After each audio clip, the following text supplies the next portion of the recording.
φυλακιστέος ο Σπανός για το κύκλωμα λαθρεμπορίας καυσίμων. Γερμανός υφυπουργός εξωτερικών. Αδικία για τις άλλες χώρες της Ευρωπαϊκής Ενώσεως, το πλεόνασμα της χώρας μου. Τσίπρας, αν χρειαστεί διακόπτουμε την πληρωμή χρέους. Δεν απέκλεισε το μονομερή τερματισμό της εξυπηρέτησης του χρέους ο Αλέξης Τσίπρας. Σόρος, οι Γερμανοί και ο Σόιμπλε τα έκαναν μαντάρα. Economist, το κράτος πνίγει τις επιχειρήσεις στην Ελλάδα. Τέταρτη από το τέλος, η Ελλάδα με πρώτη τη Σιγκαπούρη. Με γιουχαΐσματα έφτασε η Τρόικα στο Υπουργείο Οικονομικών. Είδαν Στουρνάρα Χατζηδάκη. Έκθεση του Κέντρου για την Ευρωπαϊκή Πολιτική. Η Ελλάδα δεν έχει σχεδόν καμία πιθανότητα να ξεπληρώσει τα δάνειά της. Τρόικα, δεν ζητά νέα μέτρα, αλλά κοσκινίζει το πλεόνασμα. Ευάγγελος Βενιζέλος, ανεπαρκές το πόρισμα του Νομικού Συμβουλίου του Κράτους για τις γερμανικές αποζημιώσεις. Μανέλος Γλέζος, όλοι έχουν πάρει αποζημιώσεις εκτός από την Ελλάδα. Λίστα με τις ΜΚΟ που είχαν συναλλαγές με το δημόσιο μετά το 2004 ζητά ο ΣΥΡΙΖΑ. Παρουσιάστηκε η νέα κυβέρνηση της Ουκρανίας, συνομιλία Ευάγγελου Βενιζέλων, άστον για την Ουκρανία. Πόλεμος δημοσιευμάτων και διαρροών για τις ελληνικές τράπεζες. Σαμαράς, 150 δις ευρώ τα έσοδα του δημοσίου από τον ρηκτό πλούτο. Φίλες φίλοι, καλώς ήρθατε σε ένα ακόμα Newsweek, όπου θα προσπαθήσουμε με βάση τις κεντρικές ειδήσεις που ακούσατε πριν από λίγο, τις 13 κεντρικές ειδήσεις, να σχολιάσουμε την εβδομάδα που μόλις μας πέρασε. Αρκετά θέματα, λαθρεμπόριο, Ουκρανία, διεθνή, κυπριακό, γερμανικές αποζημιώσεις, ενδιαφέροντες ερωτήσεις του ΣΥΡΙΖΑ όσον αφορά τα χρήματα και τα εμβάσματα που έγιναν στο εξωτερικό με αφορμή την κρίση. Λίστα των ΜΚΟ που χρηματοδοτήθηκαν από το 2004 και μετά ζητά ο ΣΥΡΙΖΑ. Και από εκεί και πέρα έχουμε και θέματα που αφορούν δηλώσεις πάρα πολύ ενδιαφέρουσες ξένων κέντρων, όπως του ΣΕΠ, όπως λέγεται, έκθεση του κέντρου δηλαδή για την ευρωπαϊκή πολιτική, η οποία λέει ότι η Ελλάδα δεν έχει καμία πιθανότητα να ξεπληρώσει τα δάνειά της.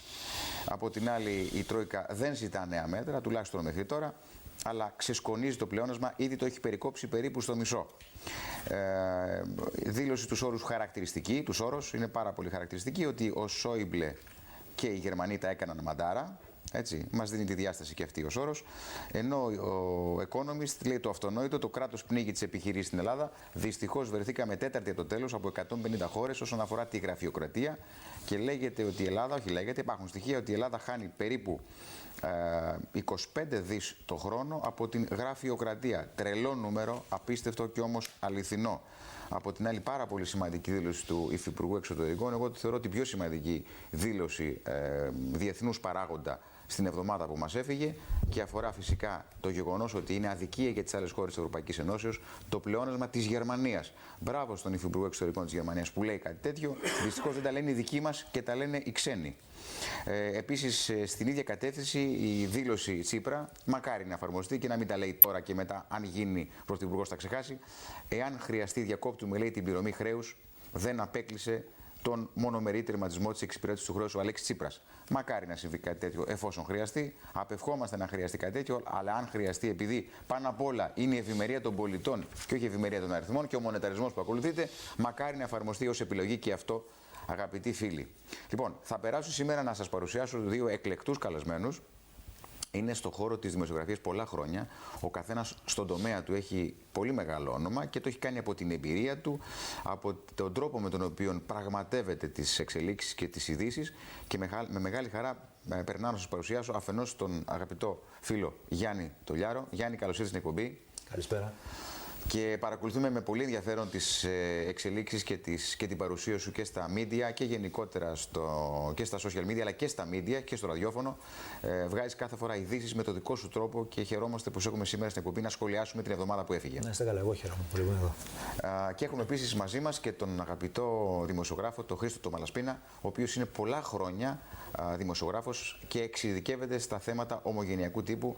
Μας ενδιαφέρει να έχουμε μια διάσταση που δεν δίνουν άλλα δελτία και άλλες εκπομπές για το τι συμβαίνει στο εξωτερικό και πώς βλέπουν οι Έλληνες της Διασποράς, οι απόδημοι Έλληνες, οι οποίοι είναι η καρδιά μας, η ψυχή μας, το σώμα και το μυαλό μας και θα έλεγα και η δύναμή μας, αυτή στην ουσία είναι, διότι είναι άλλοι τόσοι περίπου Έλληνες, αν όχι άλλοι τόσοι Έλληνες, τουλάχιστον 7 εκατομμύρια Έλληνες διασκορπισμένοι στην Αμερική, στην Αυστραλία, στον Καναδά, στην Ευρώπη και είναι όταν τους χρειαζόμαστε πάντα παρόντες. Αγαπητέ Χρήστο, καλώς ήρθες.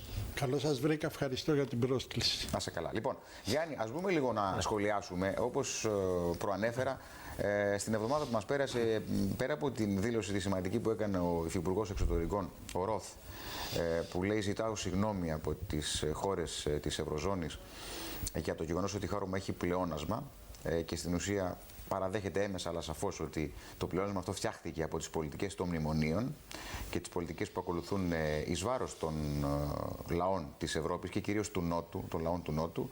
Μιλάμε για Ελλάδα, Ιταλία, Ισπανία, Πορτογαλία, Ιρλανδία, Κύπρο καταρχήν και μετά και άλλες χώρες, οι οποίες έχουν υποστεί, θα έλεγα, στο μεδούλι τους την περίφημη κρίση, η οποία για μένα είναι τεχνητή, γιατί πρόβλημα δημόσιου χρέους υπήρχε πάντοτε σε όλες τις χώρες του κόσμου και ιδιαίτερα δηλαδή στις χώρες τις ανεπτυγμένες. Σας θυμίζω από τις G20, από τις περίφημες πιο δυνατές, πιο πλούσιες χώρες του κόσμου, σχεδόν, αν όχι όλες, οι περισσότερες από αυτές, η συντριπτική πλειοψηφία των χωρών αυτών έχουν πρόβλημα δημόσιου χρέους. Δεν είδα όμως κανένα μνημόνιο να έχουν, αντιθέτως, όταν έχουν πρόβλημα, κόβουν χρήμα. Κάτι που απαγορεύεται ρητά και διαρροπάλου από την ΕΚΤ και δεν είναι τυχαίο το γεγονός ότι ένα πρώην στέλεχος της Goldman Sachs διοικεί σήμερα την Ευρωπαϊκή Κεντρική Τράπεζα και δίνει κατευθύνσεις στα πλαίσια της ακολουθούμενης μέχρι τώρα νομισματικής πολιτικής που απαγορεύει την έκδοση χρήματος. Λοιπόν, ένα πρώτο σχόλιο για αυτό που προανέφερα, αγαπητέ Γιάννη, και για τα όσα ακούσαμε σαν κεντρικές ειδήσεις, για να περάσουμε μετά στη συνέχεια να δούμε και σχετικά βίντεο. Εντάξει, ένα πρώτο σχόλιο σε σχέση με τη δήλωση του Γερμανού Υφυπουργού είναι ότι δεν θεωρώ άσχετο το γεγονός ότι οι επερχόμενες ευρωεκλογές είναι ένα βαρόμετρο συνολικά για την Ευρώπη, ειδικότερα όμως για τη γερμανική πολιτική στην Ευρωπαϊκή Ένωση. Ναι. Δηλαδή, η κυβέρνηση Μέρκελ αυτή τη στιγμή, η συγκυβέρνηση Χριστιανοδημοκρατών και Σοσιαλδημοκρατών, θεωρώ ότι έχει ένα στίχημα μπροστά της να αντιμετωπίσει σε εσωτερικό επίπεδο τις φωνές εκείνες οι οποίες και μέσα στην ίδια τη χώρα αρχίζουν να λένε ότι κάτι δεν κάνουμε καλά εμείς ως Γερμανοί μέσα στην Ευρωπαϊκή Ένωση. Και θεωρώ ότι ίσως είναι ένας εύσχυμος τρόπος να βάλουν λίγο νερό στο κρασί τους, ναι, να δώσουν με κάποιες τέτοιες δηλώσεις προς τα έξω μια εικόνα ότι αναθεωρούν λίγο την πολιτική τους. Δεν νομίζω ότι θα έχει μεγάλη συνέχεια, για να είμαι απολύτως ειλικρινής. Επειδή μιλήσαμε για Γερμανία, νομίζω ότι πρέπει είναι αφορμή και αιτία να δούμε και το κομματάκι που αφορά το βίντεο, το σχετικό για τις γερμανικές αποζημιώσεις, τις περίφημες και τις περίεργες δηλώσεις του Βενιζέλου. Δεν ξέρω, δεν άκουσα, δεν είδα. Να δούμε, λέει, τη δικαιοδοσία των δικαστηρίων. Λες και κατεξοχήν δημοσιολόγος στην Ελλάδα, τους πλέον γνωστούς, ίσως ο πλέον γνωστός είναι ο κ. Βενιζέλος. Και απορώ πως ψάχνατε να βρει τη δικαιοδοσία των αρμοδίων δικαστηρίων για να μας επιλύσουν το πρόβλημα και τη διαφορά μεταξύ Ελλάδος και Γερμανίας για τις περίφημες γερμανικές αποζημιώσεις. Ας δούμε το βιντεάκι και το σχολιάζουμε στη συνέχεια. Παρέμβαση έκανε χθες ο Υπουργός Εξωτερικών και Αντιπρόεδρος της Κυβέρνησης Ευάγγελος Βενιζέλος ως προς το πόρισμα του Νομικού Συμβουλίου του Κράτους αναφορικά με το ζήτημα των γερμανικών αποζημιώσεων στη χώρα μας. Σύμφωνα με την άποψη που εξέφρασε ο ίδιος μιλώντας στην Επιτροπή Εξωτερικών και Άμυνας της Βουλής, η δικονομική λύση που προτάσει το πόρισμα δεν αποτελεί μια λύση που ο ίδιος θα συνιστούσε στην ελληνική δημοκρατία. Αρχικά, βέβαια, ο αρχηγός του ΠΑΣΟΚ και Υπουργός Εξωτερικών εξέφρασε την ικανοποίησή του προς την ομάδα εργασίας του Νομικού Συμβουλίου του Κράτους, καθώς αυτή, μετά από πολλούς μήνες συστηματικής εργασίας, υπέβαλε το πόρισμά της. Ωστόσο, στη συνέχεια επισήμανε ότι το πόρισμα θα έπρεπε να υποβληθεί από την Ολομέλεια του Ανώτατου Κρατικού Οργάνου και όχι από ομάδα εργασίας. Ο κ. Βενιζέλος στη συνέχεια έγινε πιο συγκεκριμένος.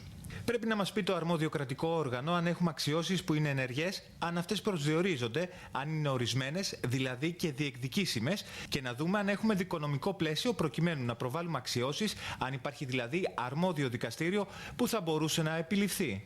Την ίδια ώρα, ο Υπουργός Εξωτερικών προσκάλεσε τους βουλευτές που θα θελήσουν να τους ενημερώσει. Ο βουλευτής του ΣΥΡΙΖΑ και ιστορικός τέλεχος της αριστεράς, Μανώλης Γλέσος, υπογράμμισε ότι όλοι οι δικαιούχοι έχουν πάρει γερμανικές αποζημιώσεις εκτός από την Ελλάδα και κατέληξε. Χαίρομαι που ο Υπουργός με εκάλεσε να δω τη γνωμάτευση. Πρέπει να κληθούν και τα κόμματα. Πρέπει να αξιώσουμε το δίκαιό μας. Έχουμε ηθικά δικαιώματα που δεν πρέπει να απεμπολίσουμε. Αγωνιζόμαστε για την αδικία που έχει γίνει στην Ελλάδα. Φυσικά δεν έλειψαν και τα αρνητικά σχόλια και αναφορές στην τοποθέτηση του Ευάγγελου Βενιζέλου σχετικά με το περιεχόμενο του πορίσματος, δεδομένου ότι σύμφωνα με αυτούς τους κύκλους, αυτού του είδους τα κολλήματα και οι διαφωνίες λειτουργούν μόνο προς συμφέρον της γερμανικής πλευράς.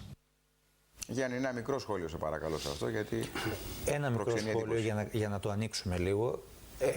Καταρχάς, εγώ θεωρώ ότι είναι λάθος να αντιμετωπίζεται είτε από τη μια είτε από την άλλη πλευρά ως προεκλογικό ζήτημα το συγκεκριμένο. Ναι, συμφωνώ. Δεύτερον, θεωρώ λάθος να συνδέεται το συγκεκριμένο ζήτημα με το ζήτημα του δανεισμού της χώρας στο πλαίσιο των προγραμμάτων των μνημονίων, εν πάση περιπτώσει. Και αυτό το θεωρώ λάθος.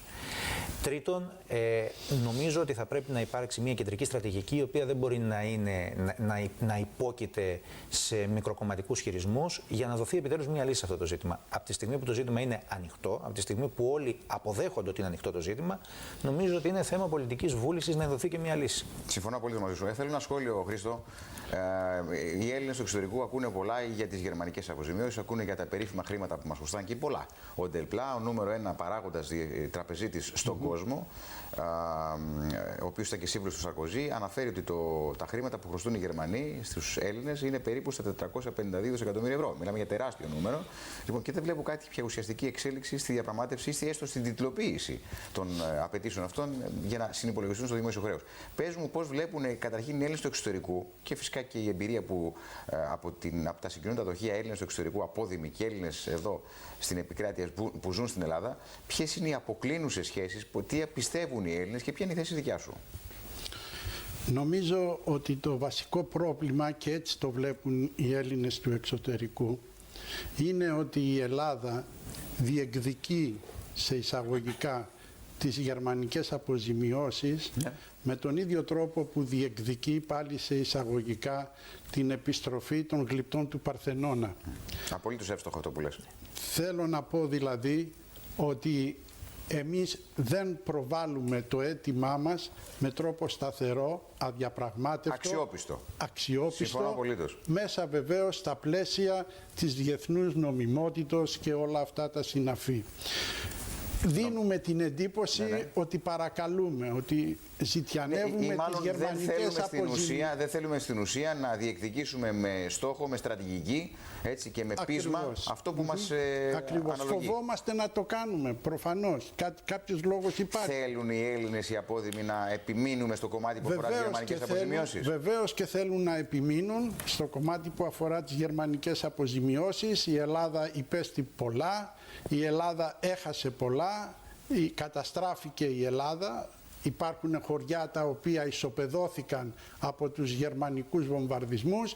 Υπάρχουν χιλιάδες Έλληνες που έχασαν τη ζωή τους εξαιτίας της γερμανικής κατοχής. Για όλα αυτά οι Έλληνες του εξωτερικού θέλουν να υπάρξει δικαιοσύνη, να υπάρξουν οι αποζημιώσεις. Νομίζω αυτό είναι το σημαντικότερο από όλα. Μας δίνει επιγραμματικά τη διάθεση, το πνεύμα και την στάση των Ελλήνων στο εξωτερικό όσον αφορά τις γερμανικές αποζημιώσεις. Είναι ένα θέμα τεράστιο. Λοιπόν, να αλλάξουμε λίγο σελίδα, να περάσουμε γρήγορα στο επόμενο θέμα, το οποίο αφορά σίγουρα ότι κυριάρχησε στην εβδομάδα που μας έφυγε η υποψηφιότητα του Περιφερειάρχη για λογαριασμό της Νέας Δημοκρατίας. Τελικά ο κύβος ερήφθη, ήταν ο Γιώργος Κουμουτσάκος, ένας καλός ευρωβουλευτής, πετυχημένος, ενεργός ευρωβουλευτής, όμως δεν έχει καμία σχέση ο αγαπητός φίλος ο Γιώργος Κουμουτσάκος με την τοπική αυτοδιοίκηση. Για να δούμε το σχετικό βίντεο και να κάνουμε ένα σχόλιο.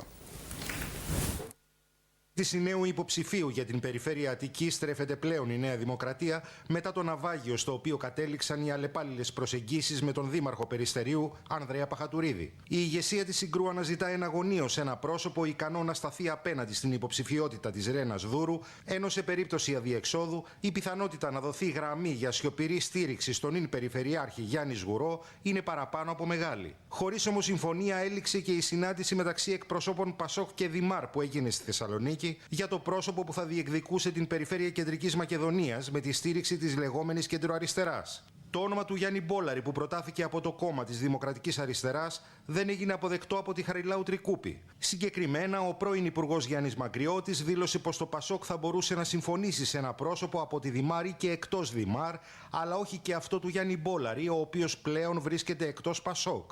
Την πρόθεσή του, ωστόσο, να διεκδικήσει τον τίτλο του Περιφερειάρχη Αττικής ανακοίνωσε σήμερα το πρωί στην τηλεόραση του ο γνωστός ηθοποιός και βουλευτής των Ανεξαρτήτων Ελλήνων, Παύλος Χαϊκάλης. Θα είμαι τελικά μετά από πρόταση όλων των συντονιστικών του Λεκανοπεδίου Αττικής, η Περιφερειάρχης, και μ' άρεσε αυτό που είπε ο Νίκος, ότι θα είμαστε συνοδοιπόροι και όχι αντίπαλοι. Στην τηλεόραση του όμως και στο δελτίο ειδήσεων μίλησε και ο υποψήφιος για τον Δήμο της Αθήνας, Νικήτας Κακλαμάνης, που απάντησε στους χαρακτηρισμούς του Γιώργου Καμίνη, ο οποίος προημερών περιέγραψε την κατάσταση στην οποία παρέλαβε την Αθήνα ως ανάλογη εκείνη μετά τη γερμανική κατοχή. Ότι εμένα θεωρεί αντίπαλο ο κύριος Καμίνης. Έκανα μια πρόταση στον κύριο Καμίνη.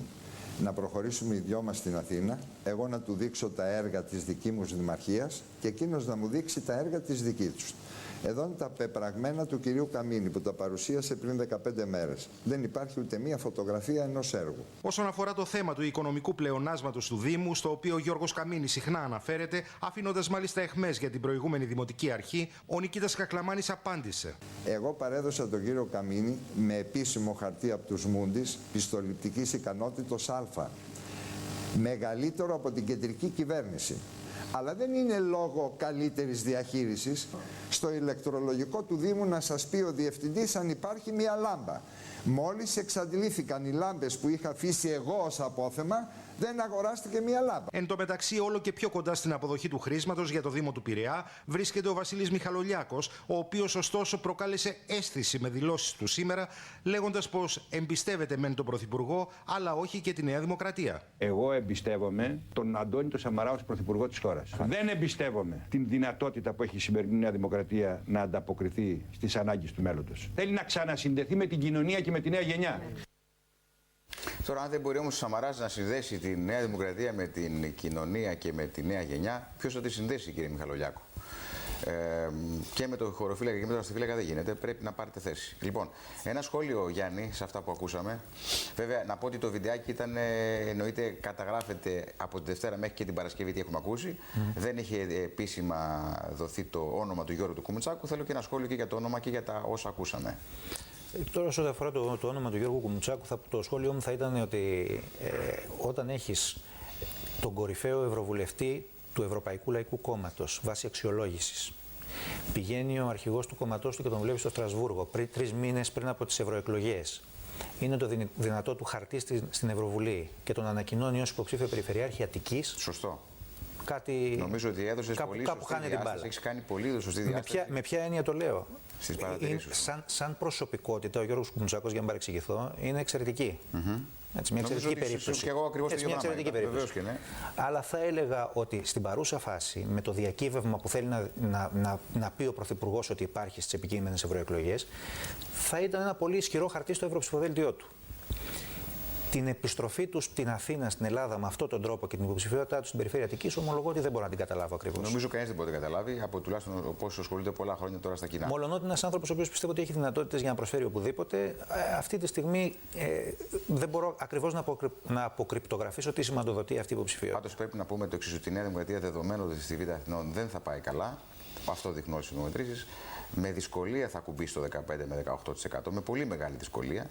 Απορώ γιατί θα χρεωθεί την υποψηφιότητα αυτή και την αποτυχία αυτή ο Γιώργος Κουμουτσάκος, ο οποίος πολύ σωστά είπε, το είπα και εγώ, θα μπορούσε να έχει μια πολύ καλή τύχη και πολύ αποτέλεσμα μεγάλο στη συμμετοχή του στο Ευρωψηφοδέλτιο, να συνεχίσει την ιδιαίτερα σημαντική του δραστηριότητα σαν Ευρωβουλευτής. Από εκεί και πέρα, ένα γενικό σχόλιο ως προς τα υπόλοιπα που είδαμε τα αυτοδιοικητικά. Εγώ θα έλεγα ότι δυστυχώς μέσα στην κατάσταση όλη που έχει διαμορφωθεί στη χώρα, στις ανάγκες που όλοι λέμε, με πρώτους τους ίδιους τους ανθρώπους της αυτοδιοίκησης,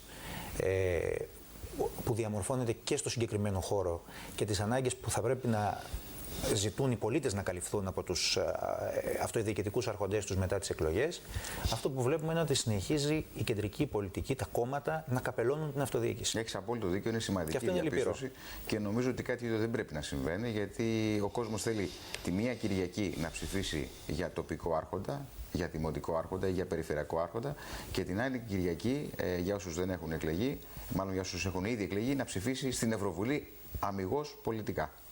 Λοιπόν, Χρήστο, θέλω να μου σχολιάσεις δύο πράγματα. Αφενός το κομμάτι κατά πόσο στο εξωτερικό, στις χώρες του εξωτερικού, τις οποίες παρακολουθείς και ιδιαίτερα στην Αμερική, η κομματικοποίηση της τοπικής αυτοδιοίκησης αποτελεί θέσφατο ή προσπαθούν να πετάξουν μακριά την επιλογή ή την κομματική τους ταυτότητα όσοι ασχολούνται με τα κοινά σε επίπεδο δήμων ή περιφερειών αντίστοιχα. Μια πρώτη παρατήρηση. Και μια δεύτερη παρατήρηση, θέλω να προχωρήσουμε πριν τις σχολιάσεις ή να δούμε και το άλλο βιντεάκι που αφορά τη διαφθορά. Θέλω να κάνουμε σχόλιο και στη διαφθορά, γιατί ξέρετε, δυστυχώς ο πρώτος παίκτης στη διαφθορά, με βάση τα στοιχεία που έχουμε πολλές φορές αναλύσει, είναι η τοπική αυτοδιοίκηση, τουλάχιστον στην Ελλάδα. Και τουλάχιστον πάνω από 40 με 45% από τις περιπτώσεις αφορούν τοπικούς άρχοντες και διαχείριση των δεδομένων των δημοτικών ή των περιφερειακών με λάθος τρόπο ή με ποινικό κολάσιμο τρόπο. Άρα θέλω αυτή τη στιγμή δούμε το βίντεο για τη διαφθορά και το νομοσχέδιο που προχωράει για την ψήφισή του, να μου σχολιάσεις συνολικά το κομμάτι που αφορά την τοπική αυτοδιοίκηση. Με στόχο την πάταξη της διαφθοράς, το Υπουργείο Δικαιοσύνης προωθεί νομοσχέδιο με το οποίο τιμωρούνται με βαριές ποινές κάθριξης όσοι δωροδοκούνται όσο ψηλά και αν βρίσκονται.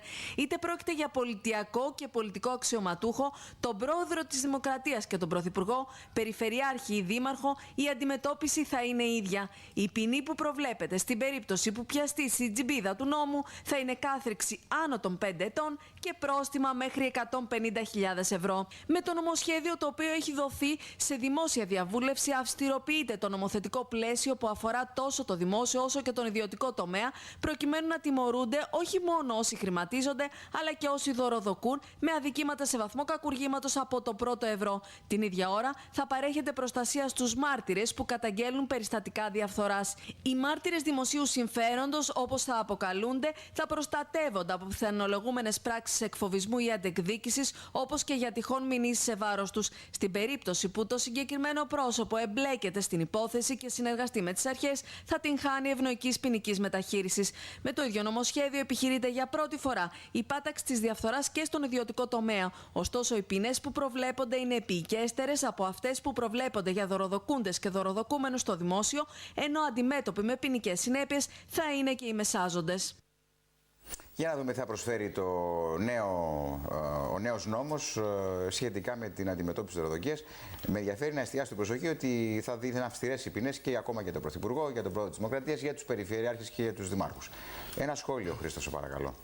Να ξεκινήσουμε λοιπόν πρώτα από τις δημοτικές εκλογές και να πούμε ότι οι ομογενείς εκείνο που διεκδικούν είναι το δικαίωμα να ψηφίζουν από εκεί όπου ζουν και να συμμετέχουν έτσι στην πολιτική ζωή της Ελλάδος και στην ζωή της τοπικής αυτοδιοίκησης.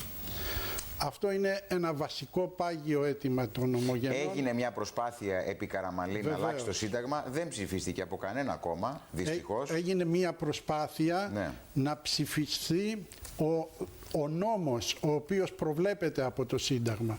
Η ψήφος, το δικαίωμα της απαιτεί αυξημένη πλειοψηφία όμως, να το πούμε αυτό, γι' αυτό και δεν πέρασε επί κυβερνήσεως Καραμανλή. Βεβαίως. Απαιτεί τα 2/3 του συνόλου της Βουλής. Ακριβώς.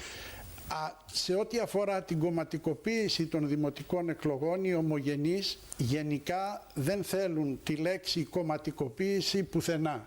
Θέλουν ακομματικοποίηση, τουλάχιστον στα θέματα τα οποία τους αφορούν και που σχετίζονται και με την καθημερινότητά τους, αλλά και με τις σχέσεις τους με την Ελλάδα. Σε ό,τι αφορά τη διαφθορά, κανείς δεν μπορεί να έχει αντίρρηση να υπάρξουν αυστηροί, πολύ αυστηροί νόμοι, και να προβλέπονται κυρώσεις πολύ αυστηρές, με μία μόνον, θα έλεγα εγώ, προϋπόθεση και να εφαρμόζονται.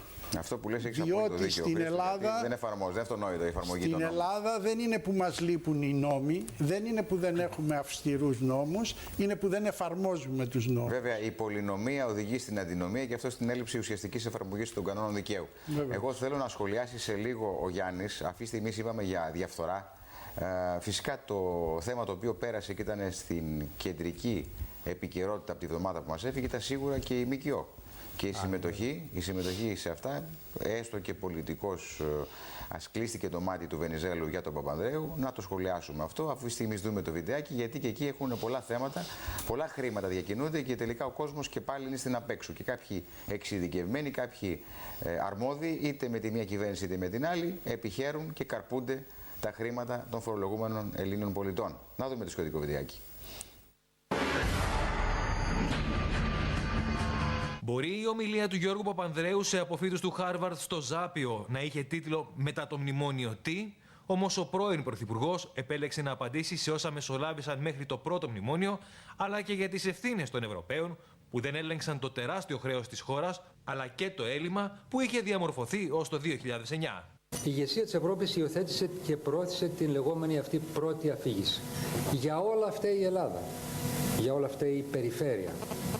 Ήταν και λάθος και εύκολη προσέγγιση. Πίσω από αυτήν μπορούσαν να αποκρύψουν κάποιοι και τις ευθύνες της Ευρώπης, η οποία μέχρι το 9 δεν έλεγξε, δεν μίλησε, δεν φρέναρε, δεν αντέδρασε αποτελεσματικά στην ηλικιώδη άνοδο του ελλείμματος και του χρέους της δικιάς μας χώρας. Ο Γιώργος Παπανδρέου απάντησε και στις επικρίσεις που δέχτηκε εξαιτίας της φράσης του «λεφτά υπάρχουν». Όπως είπε, ολόκληρη η φράση του ήταν «λεφτά υπάρχουν» αν περιοριστεί η φοροδιαφυγή και η σπατάλη. Παρουσία του αδερφού του Νίκου και πολλών συνεργατών του, ο πρώην Πρωθυπουργός δήλωσε παρόν, λέγοντας χαρακτηριστικά πως είναι μαχητής και όχι του πρωτοκόλλου. Παρότι πήραμε το μεγαλύτερο στην παγκόσμια ιστορία δάνειο από τους φορολογούμενους των άλλων χωρών μελών, παρότι καταφέραμε να γίνει το μεγαλύτερο κούρωνα χρέος που έγινε ποτέ, χρέος που αλλιώς θα επομιζόταν ο λαός και ο Έλληνας φορολογούμενος, ευθέως λέω ότι ο τρόπος που αντιμετωπίστηκε η κρίση υπονόμευσε τον πυρήνα των βασικών αξιών της Ευρωπαϊκής Ένωσης, αξίες που θα έπρεπε να προστατεύσει. Απευθυνόμενος στο ακροατήριο, ο Γιώργος Παπανδρέου κατηγόρησε την Ευρώπη για τον τρόπο με τον οποίο χειρίστηκε την κρίση. Μίλησε για τις αδυναμίες και πρότεινε Εθνικό Συμβούλιο για τη μεταμνημόνιο εποχή. Ο αγώνας για τη δημοκρατία δεν έχει ποτέ τελευταία μάχη, είναι διαρκής, είναι στάση ζωής. Αυτό ίσως δεν μπορούν να κατανοήσουν όσοι αναρωτιούνται αν έφυγα ή αν θα επανέλθω. Είμαι πάντα εδώ. Απαντώντας στο ερώτημα μετά το μνημόνιο τι, που ο ίδιος έθεσε, τόνισε πως αν δεν προχωρήσουν οι αλλαγές και οι μεταρρυθμίσεις, με πρώτη αυτή στο κράτος, ίσως φτάσουμε στο σημείο η απάντηση να είναι ένα νέο μνημόνιο. Και αναφέρθηκε στην πρόωρη διακοπή του έργου της κυβέρνησής του, την οποία απέδωσε σε πολιτικά και οικονομικά συμφέροντα. Και να θέλουμε να ξεχάσουμε τον Παπανδρέου, τον Γιώργο, αποκλείεται. Άλλωστε το μνημόνιο το έχουμε φορτωθεί για τα καλά. Η πρώτη παρατήρηση. Η δεύτερη παρατήρηση, πραγματικά πρέπει να θυμηθεί τις προσωπικές του ευθύνες όταν γύριζε, δεν του φταίνει ξένοι, όταν γύριζε δεξιά και αριστερά και έλεγε ότι κυβερνάει μια χώρα διαφθαρμένων. Και άλλα πολλά και άλλα πολλά. Πάντως μου κάνει μεγάλη εντύπωση που τώρα μας βγαίνει αντιμνημονιακός, ακόμα και ο άνθρωπος που μας έβαλε μέσα στο μνημόνιο. Τι άλλο θα δούμε και τι άλλο θα ακούσουμε. Γιάννη, ένα σχόλιο. Καταρχάς, ένα πολιτικό σχόλιο ότι ο κύριος Παπανδρέου δηλώνει παρόν. Ναι. Για όσους είχαν την παραμικρή αμφιβολία. Και θεωρώ ότι δεν είναι και άσχετο το γεγονός ότι και άλλοι έχουν αντιληφθεί ότι είναι παρόν, όχι από αυτή τη δήλωσή του, αλλά και από πιο πριν. Οπότε μπαίνουν και σε μια διαδικασία να τον κοντίνουν ακόμη περισσότερο και τώρα, ανακοινώντας όχι άδικα και το θέμα των ΜΚΟ. Γιατί ξεκίνησε όλη αυτή η ιστορία από την εμπλοκή συνεργατών του στην υπόθεση έτσι, της ΜΚΟ για την αποναρκοθέτηση. Από εκεί και πέρα θα σας έλεγα ότι η αντιμνημονιακή, αν μπορούμε να την πούμε έτσι, προσέγγιση του κ. Παπανδρέου σε αυτά που ακούσαμε προηγουμένως, φαίνεται ότι δεν είναι αντισημερή, δεν είναι μόνο δικό του έβριμα, γιατί εγώ μπορώ να σας πω και πάρα πολλά άλλα στελέχη τα οποία ψήφισαν τα μνημόνια και έχουν περάσει στην αντίπερα όχθη, θεωρώντας ότι έστω και ένα 5 λεπτό πέρασμα στην πλευρά την αντιμνημονιακή είναι η κολυμπήθρα του Σιλοάμ, με την οποία φύγονται όλες οι αμαρτίες. Ναι, ίσως να εκμεταλλεύει ότι οι Έλληνες είναι σαν λαός, είμαστε αμνήμονες. Αμνήμονες, δεν διαφωνώ καθόλου σε αυτό. Θα έλεγα όμως να κρατήσουμε κυρίως το κομμάτι που αφορά την παρουσία, τη δήλωση παρουσίας του κυρίου Παπανδρέου, γιατί θεωρώ ότι θα παίξει και ρόλο το επόμενο διάστημα. Ναι, σημαντική παρατήρηση, αγαπητέ Γιάννη. Θα ήθελα τώρα, Χρήστο, να σχολιάσεις και τις δηλώσεις Παπανδρέου, αλλά πριν δούμε το σχολιασμό των δηλώσεων του Παπανδρέου, θέλω να βάλουμε στο παιχνίδι και το βιντεάκι που αφορά τις δηλώσεις, ανακοινώσεις του Αντώνη του Σαμαρά σχετικά με τη μείωση του φυσικού αερίου, το οποίο έγινε υποτίθεται συμφωνία μεταξύ Ρωσίας και Ελλάδος για τη μείωση αυτή. Θα δείτε και θέλω να σχολιάσετε το γεγονός ότι τώρα ερχόμαστε σε ένα επίπεδο κοντά στο μέσο όρο της τιμής του φυσικού αερίου με τις υπόλοιπες χώρες της Ευρωπαϊκής Ενώσεως. Και απορώ, έπρεπε να φτάσουμε σε τέτοιο έσχατο σημείο οικονομικής κρίσης για να μπορέσουν κάποιοι να επιβάλλουν, και καλώς επιβάλλαν, τη μείωση για να φτάσουμε στο μέσο όρο. Δηλαδή, πριν πού είμαστε? Να σας πω που είμαστε. Ήμασταν από τις ψηλότερες χώρες στην Ευρώπη στην τιμή του φυσικού αερίου με τους χαμηλότερους μισθούς. Και κάποιος φταίει γι' αυτό. Υπάρχουν πολιτικές ευθύνες. Και καιρός είναι ο κόσμος να ξυπνήσει για αυτά που επιλέγουν κάποιοι να μας οδηγήσουν και μετά τα καρπούνται οι ίδιοι. Λοιπόν, να δούμε το σχετικό βιντεάκι που αφορά τις δηλώσεις Σαμαρά για το φυσικό αέριο και θέλω να σχολιάσεις και αυτά που υπόθηκαν και σχολιάστηκαν από τον Γιάννη τον Λιάρο και από αυτά που θα ακούσεις τώρα από τον Αντώνη τον Σαμαρά. Της τάξεως του 10 με 12% θα είναι η μείωση στην τιμή του φυσικού αερίου μετά τη συμφωνία ΔΕΠΑ-Gazprom. Η μείωση δεν θα είναι 15%, όσο αυτή δηλαδή που συμφώνησαν οι δύο εταιρείες, καθώς η ΔΕΠΑ δεν εισάγει αέριο μόνο από τη ρωσική εταιρεία, αλλά και από την Αλγερία και την Τουρκία. Και σε αυτή την περίπτωση βέβαια πρόκειται για μια σημαντική ελάφρυνση στο πορτοφόλι των καταναλωτών μετά από τη συμφωνία των δύο εταιριών για τη μείωση στην τιμή του φυσικού αερίου που ανακοίνωσε το Υπουργείο Περιβάλλοντος. Αποτελεί μάλιστα μια σημαντική έκπτωση που τοποθετεί την Ελλάδα στο μέσο όρο της Ηπειρωτικής Ευρωπαϊκής Ένωσης, ενώ σημειώνεται ότι η συγκεκριμένη τιμή είναι από τις χαμηλότερες σε σχέση με γειτονικές χώρες με την Ελλάδα όσον αφορά σε μακροχρόνια συμβόλαια με την Gazprom. Η πολιτική ηγεσία του Υπουργείου Περιβάλλοντος και Κλιματικής Αλλαγής έχει δώσει ήδη εντολή στη διοίκηση της ΔΕΠΑ να προχωρήσει σε τιμολογήσεις των πελατών της με βάση τη νέα τιμή από τον Απρίλιο και να επιστρέψει αναδρομικά τα ποσά που αντιστοιχούν σε αυτή από την 1η Ιουλίου του 2013.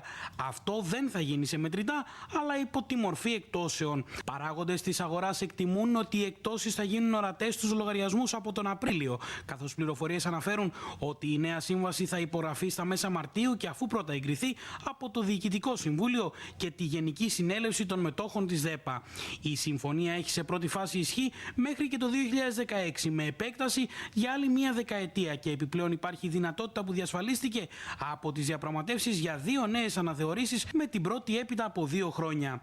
Σε σύσκεψη στο ΙΠΕΚΑ συμμετείχε το μεσημέρι ο Πρωθυπουργός στον απόϊχο της συμφωνίας για τη μείωση της τιμής του φυσικού αερίου. Η νέα αυτή τιμή είναι πολύ πιο κοντά πλέον στον ευρωπαϊκό μεσονόρο και θα οδηγήσει σε αυτό το οποίο επιζητούσαμε πολύ καιρό. Δηλαδή στην αποκλιμάκωση του ενεργειακού κόστους της χώρας και για την παραγωγή αλλά και για την κατανάλωση. Και για τον επιχειρηματία δηλαδή, αλλά και για τα νοικοκυριά που όλοι τους σήμερα πνίγονται με το ψηλό ενεργειακό κόστος. Με την ευκαιρία της επίσκεψης αυτής, ο Υπουργός Γιάννης Μανιάτης έκανε στον Αντώνη Σαμαρά 2 δώρα. Ένα αντιστρες βαρελάκι και 5 μαντιλάκια. Το αντιστρες βαρελάκι πετρελαίου ήταν βαμμένο με κίτρινο, μπλε και μαύρο χρώμα που συμβολίζουν το πρωτογενές, το δευτερογενές και το τριτογενές κοίτασμα και όχι πλεόνασμα. Μάστε. Ένα σχόλιο σε παρακαλώ, Χρήστο, για αυτά που ακούσαμε. Το σχόλιο μου είναι να δω να περάσει αυτή η μείωση που είναι πολύ σημαντική στον καταναλωτή. Γιατί μέχρι σήμερα η εμπειρία στην Ελλάδα δείχνει ότι όσες φορές μειώνεται πολλές φορές η τιμή του πετρελαίου στο εξωτερικό, στην Ελλάδα όχι μόνο δεν μειώνεται, αλλά μάλλον παίρνει και λίγο παραπάνω. Το κάτι έχεις δίκιο. Είναι σημαντική παρατήρηση αυτή που λες.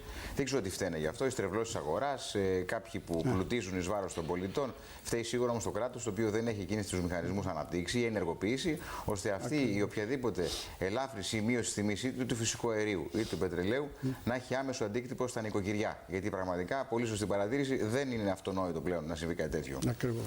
Τώρα, σε ό,τι αφορά την ομιλία Παπανδρέου, θα μου επιτρέψετε έναν πολύ σύντομο αστεϊσμό με όλο το σεβασμό στο πρόσωπό του. Θέλω να πω ότι όταν ο Καραγκιόζης σκότωσε κάποτε τη μάνα του και τον πατέρα του και τον πήγαν δικαστήριο, του είπε ο πρόεδρος, πες μας γιατί το έκανες, τι θέλεις τώρα να σου κάνουμε. Και πριν ένα μισοκακόμοιρο ύφος ο Καραγκιόζης και λέει, τι να πω κύριε πρόεδρε, λυπηθείτε με που είμαι ορφανός. Δηλαδή από δικαιολογίες, απολύτως εύστοχο. Από δικαιολογίες όσο θέλουμε. Και καλές. Με λίγα λόγια είπες πολλά. Με λίγα λόγια είπες πολλά. Γιάννη, πριν περάσουμε και δούμε ένα σχετικό βίντεο, γιατί φυσικά δεν υπάρχει εβδομάδα που να μην φεύγει να μην έχουμε ειδήσεις σχετικά με την Τρόικα. Θέλουμε να κάνει μια εισαγωγή πώς είδες τις αποδοκιμασίες στην Τρόικα και πώς είδες τις επόμενες κινήσεις. Βέβαια, εστιάζουν την προσοχή τους, όπως είδαμε και στις σχετικές ειδήσεις, στον έλεγχο και την αμφισβήτηση του υπάρχοντος πλεονάσματος. Αμφισβητούν το πλεόνασμα αυτό και όχι μόνο η Τρόικα, και ο Ράιντε Μάχερ το έχει πει. Πώς βλέπεις, τι εξελίξεις θα έχουμε, είναι αυτά πιστεύεις φτιαχτά, είναι προσυμφωνημένα ή πράγματι υπάρχει θέμα? Θέμα υπάρχει. Νομίζω όχι τόσο μεγάλο όσο θέλουν να εμφανίζονται με όλα αυτά που γίνονται. Ναι.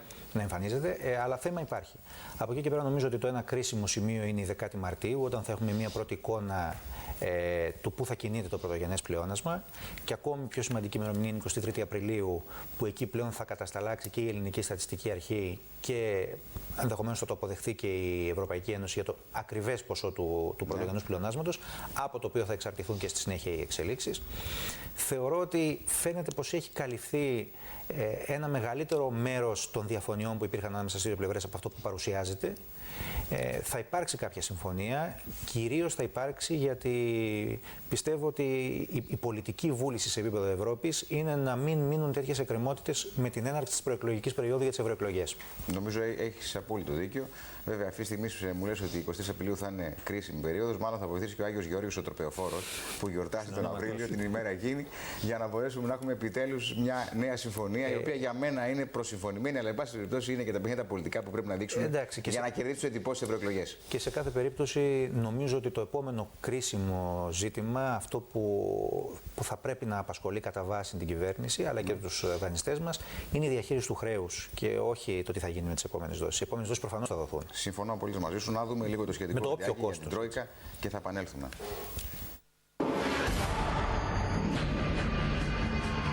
Επιστροφή στη σκληρή πραγματικότητα έφερε η έλευση της Τρόικας στην Αθήνα, που συνοδεύτηκε από τις έντονες διαμαρτυρίες των συγκεντρωμένων καθαριστριών που τελούν υπό απόλυση έξω από το Υπουργείο Οικονομικών.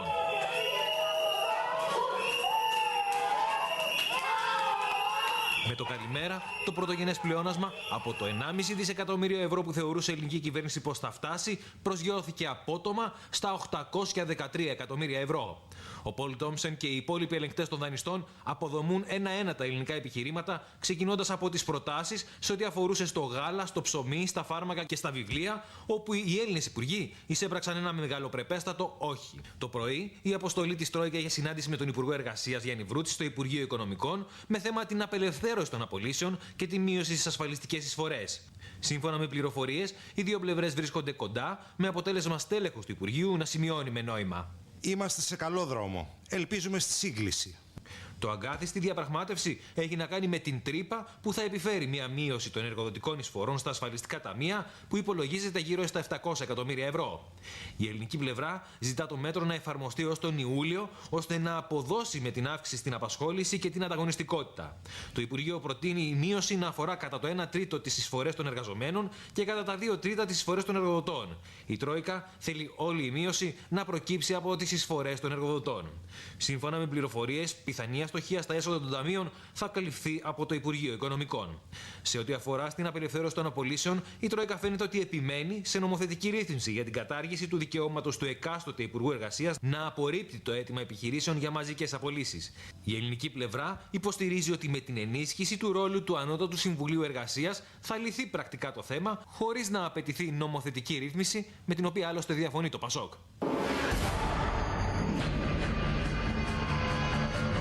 Η αιμονή των ελεγκτών να αρνούνται τη μείωση του κόστους της ενέργειας στις βιομηχανίες, επικαλούμενοι τους ευρωπαϊκούς κανονισμούς περί κρατικής ενίσχυσης, προκαλεί έντονο προβληματισμό στο Υπουργείο Περιβάλλοντος και στον Κωστή Χατζηδάκη, που ξέρει πως οι ελληνικές βιομηχανίες πληρώνουν ούτως ή άλλως πιο ακριβά από όλες στην Ευρώπη την ενέργεια.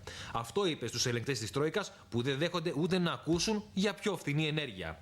Δεν θέλουμε να είμαστε Υπουργείο Βιομηχανίας χωρίς βιομηχανίες.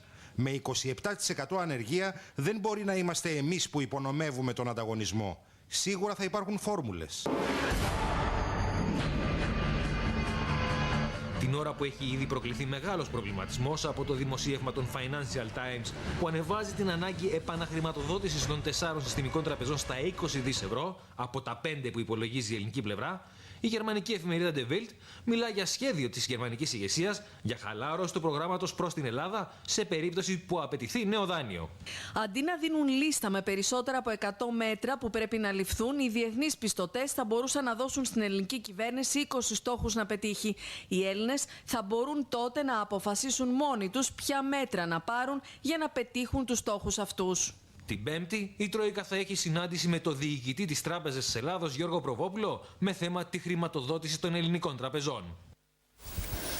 Λοιπόν, ένα σχόλιο, Γιάννη, σε αυτό το βιντεάκι που ακούσαμε, νομίζω είναι απολύτως διαφωτιστικό. Νομίζω ότι το βασικό που προκύπτει από αυτή την ιστορία είναι ότι υπάρχει σε εξέλιξη μια προσπάθεια από την πλευρά των δανειστών να πατήσουν στις ανάγκες του τραπεζικού συστήματος για να μπουν σε μια λογική νέου πακέτου βοήθειας, όπως θέλουν να το λένε, το οποίο στην πραγματικότητα κρύβει ένα μνημόνιο από πίσω του. Ναι. Βέβαια, να συνδέσω και στο προηγούμενο βίντεο λιγάκι για να το σχολιάσουμε. Είπε ο Παπανδρέου ότι ήταν η πρώτη φορά που έγινε τόσο μεγάλο κούρεμα σε μια χώρα που ανήκει στο διεθνές οικονομικό σύστημα. Να τονίσω όμως ότι το μεγάλο κούρεμα που πράγματι έγινε με το PSI το πλήρωσαν καταρχήν τα ασφαλιστικά ταμεία, τα οποία τώρα είναι πλέον, θα έλεγα, στον αέρα, έχουν πτωχεύσει, και κατά δεύτερο λόγο οι μικροομολογιούχοι, διότι οι θεσμικοί παράγοντες, όπως ξέρετε πάρα πολύ καλά, είχαν την προστασία των περίφημων CDS. Credit default swaps, δηλαδή είχαν το δικαίωμα και το ασκήσαν κάποιοι από αυτούς, κάποιοι άλλοι δεν το ασκήσανε, με την ελεγχόμενη χρεοκοπία. Σε περίπτωση που η Ελλάδα πήγαινε στραβά ή κάτι χάνανε και κάποιοι από αυτούς πήγαν να χάσουν, το διασφαλίστηκαν όμως, είχαν το αντίτιμο του ασφαλίστρου. Κάτι που απαγορεύτηκε ρητός και για τα ταμεία αλλά και για τους μικρομολογιούχους. Άρα αυτό το περίφημο κούρεμα έγινε εις βάρος και πάλι των Ελλήνων. Δεν πλήρωσαν οι ξένοι. Και αν γίνει και πάλι κούρεμα, εάν γίνει με τις προϋποθέσεις αυτές, θα καταστραφεί ολοκληρωτικά πλέον και οι μικρομεσαίοι και τα ταμεία. Αυτό που όμως, κύριε Παπανδρέου, δεν ήταν επιτυχία. Ήταν μάλλον επιτυχία για αυτούς που κερδοσκόπησαν εις βάρος Ελλάδος. Δεν ξέρω και κατά πόσο είχατε εμπλακεί εσείς. Μια άλλη ιστορία, θα το αποδείξει η δικαιοσύνη. Πάντως σίγουρα δεν ήταν υπέρ των Ελλήνων. Ένα σχόλιο, Χρήστος. Και να μου επιτρέψετε να κάνω το εξής σχόλιο, ότι στους μικροομολογιούχους να αναφερόμεθα και στους ομογενείς μικροομολογιούχους, οι οποίοι είναι πάρα πολλοί και έχουν χάσει τα χρήματά τους. Οι άνθρωποι αυτοί είναι μια λίγο διαφορετική περίπτωση, διότι ενώ είχαν την ευκαιρία να επενδύσουν είτε εκεί που ζουν στο εξωτερικό με περισσότερη ασφάλεια, είτε σε κάποια άλλη χώρα που θα τους προσέφερε καλύτερες επενδυτικές ευκαιρίες, προτίμησαν και επέλεξαν να επενδύσουν στην Ελλάδα, δείχνοντας εμπιστοσύνη στο ελληνικό κράτος, και σήμερα νιώθουν ότι προδόθηκαν από αυτό. Ναι, έχεις απόλυτο δίκιο. Νομίζω ότι είναι απίστευτο που δεν έχει βρεθεί ένας μίνιμουμ τρόπος να διασφαλιστούν οι μικρομολογιούχοι, οι οποίοι εμπιστεύτηκαν τα χρήματά τους στο ίδιο το κράτος, όχι σε ιδιωτικές τράπεζες, και δεν υπήρξε παραμικρή εγγύηση από το κράτος για τα χρήματα αυτά, επειδή έκαναν το λάθος οι άνθρωποι αυτοί να εμπιστευτούν τις δηλώσεις των Υπουργών Οικονομικών, των εκάστοτε Υπουργών Οικονομικών, και να ποντάρουν τα χρήματά τους, τις οικονομίες τους, σε μια αξιόπιστη πορεία του ελληνικού δημόσιου χρέους και γενικότερα των ελληνικών τίτλων. Γιάννη, θέλω να σχολιάσουμε και κάποια άλλα πράγματα πριν δούμε αν προλάβουμε κι άλλο ένα βίντεο. Βασικές κεντρικές ειδήσεις την εβδομάδα που πέρασε, αξιολόγησα, σταχυολόγησα και την δήλωση του Σόρος ότι οι Γερμανοί και ο Σόιμπλε τα έχουν κάνει μαντάρα. Διότι το βασικό του επιχείρημα είναι ότι το ευρώ είναι εργαλείο, και νομίζω είναι απολύτως σωστό αυτό που λέει και όχι ο σκοπός. Άρα πρέπει αυτό που λέμε πολλές φορές και πολλά χρόνια τώρα, το ζητούμενο είναι η ευημερία του πολίτη και όχι η ευημερία των αριθμών. Αυτό άλλωστε το έχουν επιβεβαιώσει και δικαστικές αποφάσεις. Σας θυμίζω ότι η πιο σημαντική, ένα χρόνο πριν, το 2013, είχε βγει απόφαση από το δικαστήριο των χωρών του ελευθέρου εμπορίου ότι δεν θα πρέπει να συνυπολογίζεται στο δημόσιο χρέος τα χρέη που έχει το κράτη σε ιδιωτικές τράπεζες. Δυστυχώς όμως αυτό δεν έγινε κάτι τέτοιο και πέρασε όπως πέρασε, με τρόπο αρνητικό, και το χρεωθήκαμε εμείς όλοι, χωρίς να έχουμε μια επιχειρηματολογία υπέρ της ανάπτυξης των αριθμών, λιγότερο σε σχέση με την ανάπτυξη των πολιτών, της ευημερίας των πολιτών. Ένα σχόλιο σε αυτό, σε παρακαλώ, Γιάννη. Εντάξει, θα σου έλεγα, Γιώργο, ότι ένα βασικό ερώτημα είναι αν το ευρώ είναι εργαλείο, για ποιο σκοπό είναι εργαλείο. Και στη συγκεκριμένη περίπτωση. Μάλλον πλουτισμού βλέπω εγώ μέχρι τώρα. Στη συγκεκριμένη περίπτωση αποδεικνύεται ότι οι Γερμανοί δεν το αντιμετωπίζουν ως ένα εργαλείο, μέχρι τώρα τουλάχιστον, ως ένα εργαλείο το οποίο έχει ως στόχο την ευημερία συνολικά της Ευρώπης. Έχουν μια συγκεκριμένη ατζέντα η οποία εξυπηρετείται, και από εκεί και πέρα, για επιρρημιχθήτω, ο Ευρωπαϊκός Νότος βιώνει μια τελείως διαφορετική κατάσταση, και αυτό το οποίο υπήρχε ως θεωρητικό σχήμα η Ευρώπη, η Ευρωζώνη των δύο ταχυτήτων, είναι μια απόλυτη πραγματικότητα εδώ και 2 χρόνια. Σωστό. Σωστό. Απλά θέλω να σου πω ότι και να σχολιάσουμε λίγο την έκθεση του κέντρου για την ευρωπαϊκή πολιτική, ότι η Ελλάδα δεν μπορεί σε καμία περίπτωση και δεν έχει καμία πιθανότητα να πληρώσει το χρέος της. Αλλά όλα αυτά για ποιο λόγο γίνονται? Αν μου επιτρέπεις, ότι λέει το αυτονόητο η έκθεση. Δηλαδή δεν είναι λογικό να αποπληρωθεί, δεν μπορεί να αποπληρωθεί. Γι' αυτό και είναι σε εξέλιξη αυτή η συζήτηση και οι πιέσεις από την πλευρά του Διεθνούς Νομισματικού Ταμείου για περαιτέρω διαγραφή του χρέους. το οποίο δεν δέχονται αυτή τη στιγμή οι Γερμανοί. Πιστεύεις η θέση του Τσίπρα, την οποία προβάλαμε αρκετές φορές στη εβδομάδα που μας πέρασε, ότι εάν χρειαστεί θα διαπραγματευτούμε και αν δεν προκύψει κάτι στη διαπραγμάτευση, θα αναγκαστούμε να ζητήσουμε στην ουσία την πάυση των πληρωμών και το κόψιμο των χρεών, είναι προσεγγίσιμη, είναι βατή, είναι εφικτή, είναι κομμάτι του οπλοστασίου που θα πρέπει να χρησιμοποιήσει η κυβέρνηση για να μπορέσει να αποκτήσει περισσότερα πλεονεκτήματα σε σχέση με τα υπάρχοντα σημερινά δεδομένα. Γιατί προσέξτε, εγώ σαν δικηγόρος λέω το εξής, σαν μαχόμενος δικηγόρος. Όταν κάποιος μου χρωστάει, παρακαλώ να είναι καλά στην υγεία του, γιατί άμα πεθάνει ή αν δεν έχει στο όνομά του κάτι να εκτελέσω δικαστικά, δεν θα πάρω μία. Άρα τον προστατεύω και όταν βλέπω ότι δεν έχει να μου δώσει, προσπαθώ να τον βοηθήσω ώστε να μπορέσει να αποδώσει κάποια χρήματα και στα τελικά να πάρω και τα δικά μου. Εδώ πέρα βρίσκεται μια απίστευτη προσπάθεια φτωχοποίηση του ελληνικού λαού, με αποτέλεσμα, εάν δεν μπορούμε να δώσουμε τα στοιχειώδη, θα κάνουμε μια ωραία πάυση πληρωμών και δεν θα πάρουν τίποτα πλέον οι δανειστές μας. Εντάξει, εγώ είμαι λίγο επιφυλακτικός ως προς τέτοια τσιτάτα, τα οποία τα έχουμε ακούσει αρκετές φορές. Αυτή τη στιγμή, επειδή αναφέρθηκε στον κύριο Τσίπρα, νομίζω ότι έχει τα πόδια του σε δύο βάρκες. Διεκδικεί την Προεδρία της Κομισιόν, η οποία ουσιαστικά είναι ένας βασικός παράγοντας που παίζει αυτό το παιχνίδι με την Ελλάδα, και από την άλλη μεριά λέει αυτό το πράγμα. Προφανώς εκεί θα πρέπει να γίνει μια κεντρική επιλογή. Γιατί αν υπάρχει από την πλευρά των Ευρωπαίων το δίλημμα ότι ή συνεχίζεται σε αυτή τη λογική ή αν καταγγείλετε μονομερώς τη συμφωνία που έχουμε κάνει, φεύγετε και από την Ευρωζώνη. Ναι.